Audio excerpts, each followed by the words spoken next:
هونزانن ئەف ساڵە چۆی ساڵە 2021 ما پیشانگەها نیودەولەتی یا گەشتیاریمان ئەنجام دەل پارێزگەها دۆکێ و مەسۆزدا بوو و ئەف جۆرێن پیشانگەها بەردەوام بن ji ber vê çendê ev salaşek vê heyvê de heyvana pîşangeha nîvdewletî ya duê dê te encam dan seha telefirîkê li Şendoxa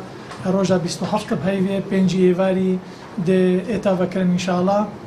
Divê pîşangehê de çendîn kompanî müşarik bûne ji Iraqê û dewletê biyanî û ji Herêma Kurdistanê û me çendîn peyv me heyne û çendîn birgên honerî me heyne û înşallah hindek surprise dê bo xelkê parêzgeha Duhokê hebin. بۆ نسبەتە ژمارە گەشتیارە طبعاً ji destpêka sala êkê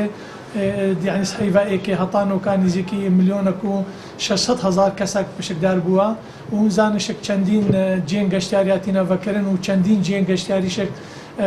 noka şol û têda kirin û înşallah paşa roja yani parêzgeha Duhokê ciyê geştyarî ve dê geleka geş bitûn.